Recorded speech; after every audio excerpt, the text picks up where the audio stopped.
एक गांव में पुट्ठा नाम का एक भुलक्कड़ इंसान रहता था। पुट्ठा को एक अजीब बीमारी थी। वो अचानक से सब कुछ भूल जाता था। एक दिन की बात है, पुट्ठा गहरी नींद में सो रहा था। अरे अब उठोगे भी? कब तक खर्राटे लेकर सोते रहोगे? दोपहर के 11 बज रहे हैं, मगर तुम्हारी कुंभकर्ण वाली नींद खुलने का नाम ही नहीं ले रही। शर्मीली के चीखने पर अचानक पुट्ठा की आंख खुल गई और वो शर्मीली को क्रोध भरी नजरों से देखने लगा। मुझे इतने गुस्से में क्यों देख रहे हो? मैंने ऐसा क्या कर दिया? सिर्फ तुम्हें सोते से उठाया ही तो है। अचानक पुट्ठा ने शर्मीली का गला पकड़ लिया। ओए, ओए कौन है तू? है? और मेरे घर में कैसे घुसा? है? ये क्या बकवास कर रहे हो तुम? मैं तुम्हारी पत्नी हूँ शर्मीली, छोड़ो मुझे। ओ याद आ गया, तू वही बिरजू चोर है ना जो मुझे मूर्ख बनाकर भाग गया था। आज तो तेरी खैर नहीं। हाँ, आज मैं तेरी वो मार लगाऊंगा कि तू दोबारा चोरी करके मुझे मूर्ख बनाने की हिम्मत नहीं करेगा। हाँ, सत्यानाश जाए मेरा कि मैंने तुमसे 7 फेरे लेकर विवाह किया था। पता नहीं कौन सा मनहूस दिन था जब तुम्हें ये भूलने की बीमारी लगी थी। इतना कहकर शर्मीली ने पुट्ठा को धक्का दे दिया। आइंदा मेरा गला पकड़ने की कोशिश की ना तो मार मार के तुम्हारी हड्डी पसली कर दूंगी। ओए बिरजू, ओए तू लड़के की आवाज निकालकर मुझे मूर्ख नहीं बना सकता। हाँ, हे भगवान, अब क्या करूं मैं इसका? इतना कहकर शर्मीली ने एक जोरदार हाथ पुट्ठा के सिर पर मार दिया। सर पर हाथ पड़ते ही पुट्ठा अचानक से शर्मीली की ओर देखकर बोला, अरे शर्मीली, क्या हुआ? तुम मुझे गुस्से से क्यों देख रही हो? पता नहीं कौन सा मनहूस दिन था जब मैंने तुमसे शादी की। आज तो तुमने हद ही कर दी, मेरा गला पकड़ लिया। सच सच बताओ, तुम्हें ये भूलने की बीमारी कब लगी? तुम तो जानती हो शर्मीली, मैं जब 15 साल का था तब एक लड़की की जान बचाते समय कुछ गुंडों ने मेरे सर पर एक लोहे की रॉड से वार कर दिया था। शर्मीली, बंद करो अपनी ये घिसी पिटी बकवास। गलती मेरी थी, मुझे तुम्हें कब का तलाक दे देना चाहिए था। अरे शादी के 2 दिन बाद जब पिताजी मुझे लेने आए थे तब तुम ये भी भूल गए थे कि वो तुम्हारे ससुर हैं और तुमने उनके गाल पर एक जोरदार चांटा जड़ दिया था। उस दिन का दिन है, आज तक पिताजी यहाँ पर नहीं आए। मुझे तुम्हारे पिताजी पर उठाए गए हाथ का अफसोस है शर्मीली, लेकिन अब वो यहाँ पर क्यों आएंगे? वो तो कब का स्वर्ग सिधार गए ना। क्या बकवास कर रहे हो तुम? मेरे पिताजी कब स्वर्ग सिधार गए? वो तो जीवित हैं। क्या बात कर रही हो तुम? अभी परसों ही तो मैं उनकी अर्थी को कंधा देकर आया था। अरे मूर्ख इंसान, वो तो हमारे पड़ोस की ताई का देहांत हो गया था जो पूरी 110 साल की थी। अब अपना बेकार सा मुंह लेकर यहाँ से निकल जाओ, इससे पहले कि मैं अपना आपा खो बैठूं। पुट्ठा खामोशी से घर के बाहर निकल गया। वो घर से बाहर निकला ही था कि तभी वो दोबारा सब कुछ भूल गया। वो अपने घर के दरवाजे को गौर से देखते हुए बोला, कितने मूर्ख लोग हैं, हैं? घर का दरवाजा खोलकर ही बाहर चले जाते हैं। अरे कोई चोर उचक्का घर में घुसकर चोरी करके ले जाएगा, फिर बाहर यही लोग बवाल काटेंगे कि चोरी हो गई, चोरी हो गई। इतना कहकर पुट्ठा अपने ही घर का दरवाजा खटखटाने लगा। अरे घर में कोई है क्या? है? पुट्ठा की आवाज सुनकर शर्मीली अपने आप से बोली, अरे इन्हें क्या हो गया? अभी कुछ सेकंड पहले तो बाहर गए थे, कहीं ये फिर से कुछ भूल तो नहीं गए? शर्मीली दौड़ती हुई बाहर आ गई और पुट्ठा को क्रोध भरी नजरों से देखने लगी। माफ कीजिएगा बहन जी। बहन जी? ये क्या कह रहे हो तुम? अरे आपको बहन जी नहीं कहूँ तो और क्या कहूँ? मैं तो सिर्फ आपको ये बताने के लिए आया था कि आपके घर का दरवाजा खुला हुआ था। मुझे लगा शायद घर में कोई मौजूद नहीं है।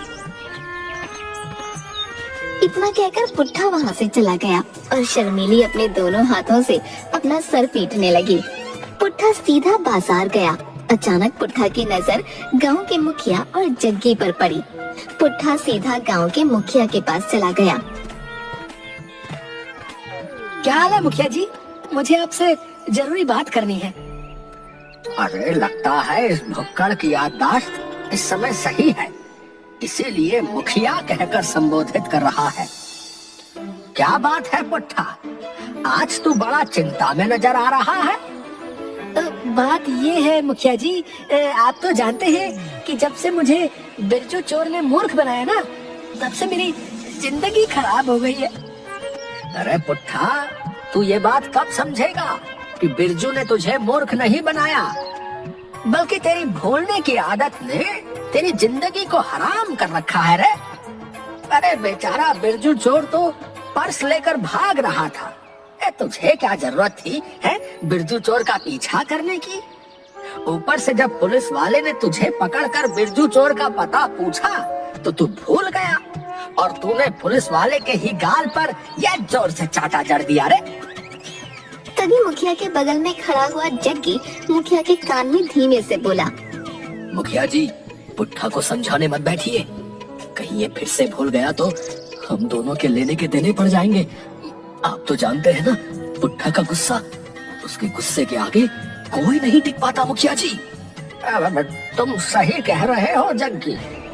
इतना बोलकर मुखिया पुट्ठा से बोला, अच्छा मैं चलता हूँ है। इतना कहकर मुखिया ने प्यार से पुट्ठा का सर सहला दिया और मुखिया यही भूल कर बैठा। पुट्ठा दोबारा सब कुछ भूल गया। पुट्ठा मुखिया और जग्गी को गौर से देखने लगा। क्या हुआ पुट्ठा, तुम मुझे इतनी गौर से क्यों देख रहे हो? अचानक पुट्ठा ने एक जोरदार चांटा मुखिया के गाल पर जड़ दिया। मुझे मूर्ख समझाया क्या तूने बिरजू? तुझे क्या लगा तू मेरी आंखों के सामने से दोबारा बचकर भाग जाएगा? आज तो तेरी खैर नहीं रे, मैं तुझे घसीटता हुआ पुलिस थाने में ले जाऊंगा। हाँ। अरे मुखिया जी, ये क्या किया आपने? एक तो इस भुलक्कड़ की याददाश्त कब चली जाती है कुछ भी पता नहीं रहता, ऊपर से आपने इसके सर पर हाथ फेर दिया।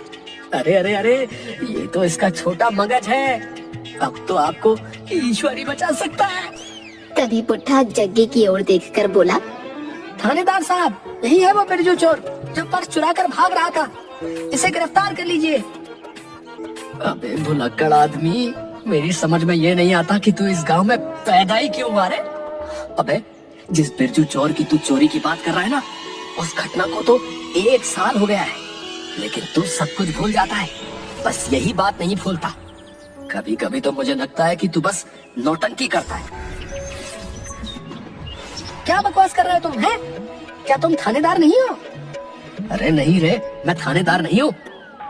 तो फिर मुझे थाने तक ले चलो, बता रहा हूँ, नहीं तो मैं तुम्हारा भी ना मार मार कर ना बुरा हाल कर दूंगा, बता रहा हूँ। अरे ठीक है महाराज, ठीक है, चलिए मेरे साथ, मैं आपको थाने तक छोड़ आता हूँ, चलिए।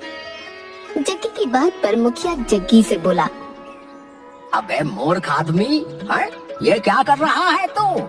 मुझे बचाने के बजाय तू उसे थाने का पता बता रहा है। मुखिया जी, आपकी भलाई के लिए कर रहा हूँ। इस भुलक्कड़ की याददाश्त कभी कभी तो 2 मिनट में वापस आ जाती है और कभी कभी 2 दिन तक वापस नहीं आती। हो सकता है पुलिस वाले आपको इससे छुड़ा ले। मुखिया वहाँ से भागने ही वाला था कि तभी पुट्ठा ने मुखिया को दबोच लिया। भागता कहाँ है बिरजू? आज तो मैं तुझे स्वयं सलाखों के अंदर बंद कर दूंगा। चलो शर्मीली। शर्मीली? कौन शर्मीली बे?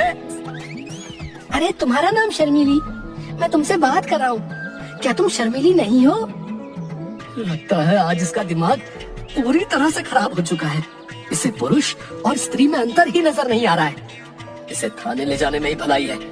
जग्गी पुट्ठा की ओर देखकर बोला, श्रीमान पुट्ठा जी, चलिए मैं आपको थाने ले चलता हूँ।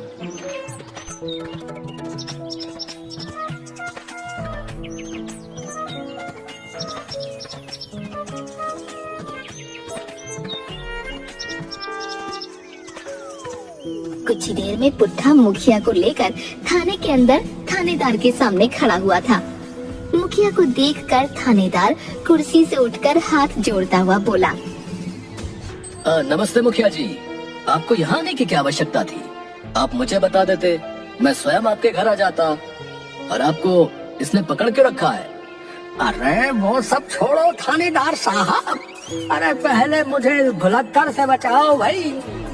थानेदार क्रोधित होकर पुट्ठा की ओर देखते हुए बोला, छोड़ दे मुखिया को, अरे तुमने मुखिया जी को क्यों पकड़ रखा है? थानेदार साहब, ये वही बिरजू है जो पर्स चुरा के भाग रहा था और मैं इसका पीछा कर रहा था और आपने मुझे पकड़ लिया था।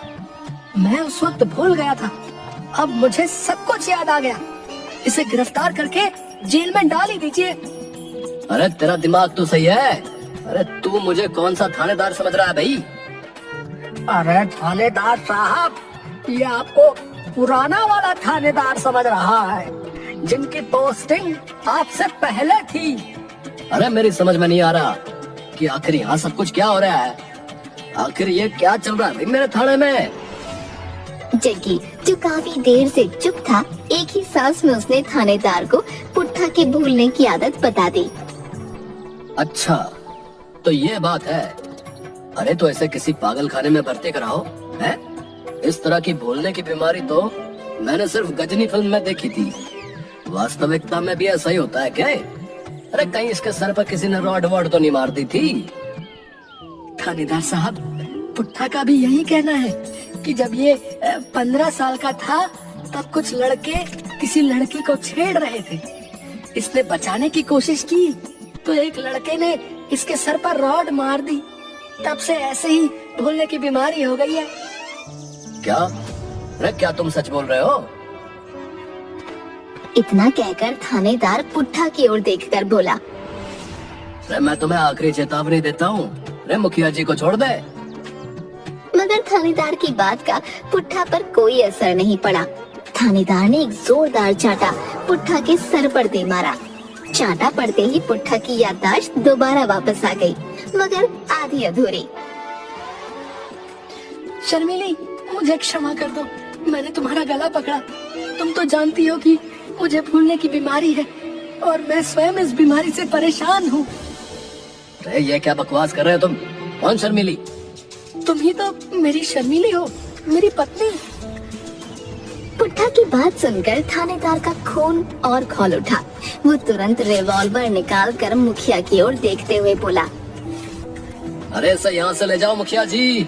अरे इससे पहले कि मैं अपनी पिस्तौल की सारी गोलियां जो हैं इसके सीने पे चला दूं, ले जाओ इसे यहाँ से।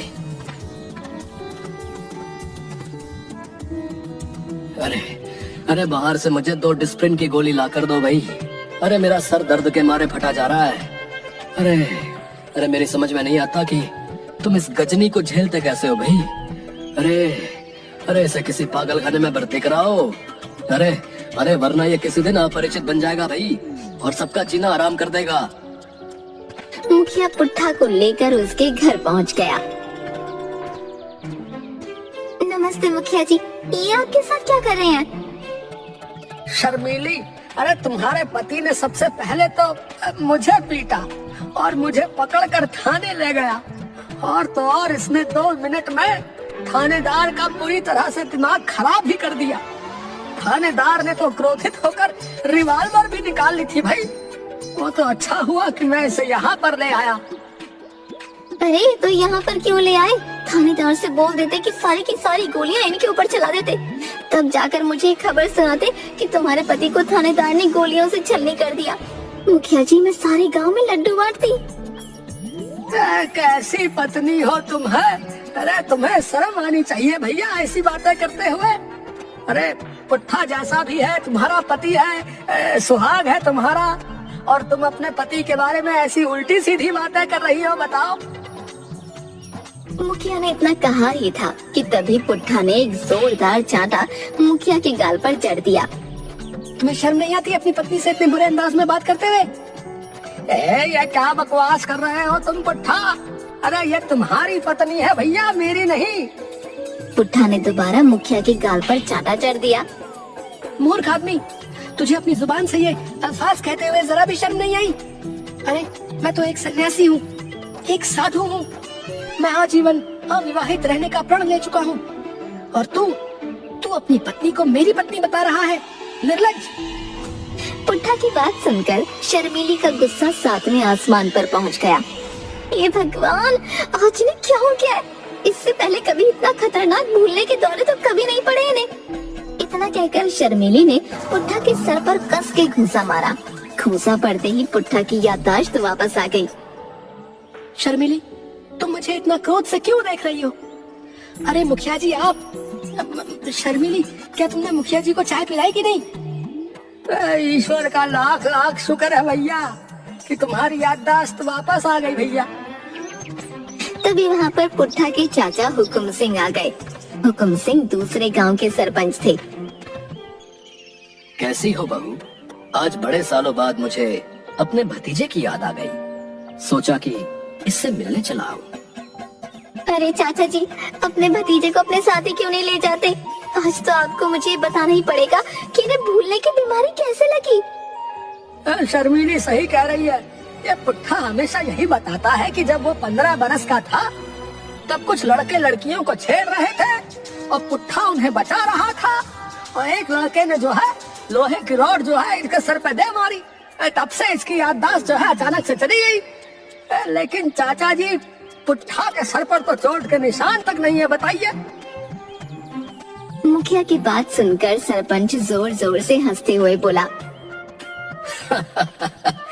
अरे मुखिया जी, झूठ बोलता है ये। मेरा भतीजा जो है, बात असल में ये है कि जब ये 15 साल का था तब ये एक लड़की को पसंद करता था, मगर ये नहीं जानता था कि वो लड़की पहले से शादीशुदा थी और एक 5 वर्षीय पुत्री की माँ भी थी। ये मूर्ख अपने प्यार का इजहार करने उस स्त्री के पास पहुंच गया। उस समय वो स्त्री अपनी बच्ची के लिए एक गुब्बारा खरीद रही थी। गुब्बारा। इसकी बात सुनते ही वो गुस्से से आग बबूला हो गई और उसने क्रोधित होकर वो गुब्बारा इसके सर पर मार दिया जोर से। तब से ये बेचारा ऐसे ही हो गया। और हाँ, आज 1 जनवरी है, सर्दी ज्यादा है। आज के दिन इसे भूलने के दौरे ज्यादा पड़ते हैं। आगे से ध्यान रखना बहू। 1 जनवरी को इसे घर पर बंद करके रखना। अच्छा, तो असली बात ये है, इनकी ये हालत किसी लोहे की रॉड ने नहीं बल्कि गुब्बारे ने की है, और जनाब इश्क फरमाने गए थे। शर्मिली, अब ज्यादा बातें मत करो। इसे जो है रस्सी से बांध दो, नहीं तो ये जो है फिर भूल जाएगा। और आगे से याद रखना भैया, 1 जनवरी को इसे बांध कर ही रखना है। अच्छा? नहीं शर्मिली, उसकी कोई आवश्यकता नहीं। मैं नींद की गोलियां लेकर आया हूँ। दूध में इसे नींद की गोली खिला दो, सुबह तक ये ठीक हो जाएगा। सरपंच के कहने पर शर्मिली ने ऐसा ही किया और पुट्ठा गहरी नींद सो गया। सुबह सरपंच शर्मिली से बोला, बहू, जाकर पुट्ठा को उठाओ। मेरा विश्वास है कि वो अब तक सही हो चुका होगा।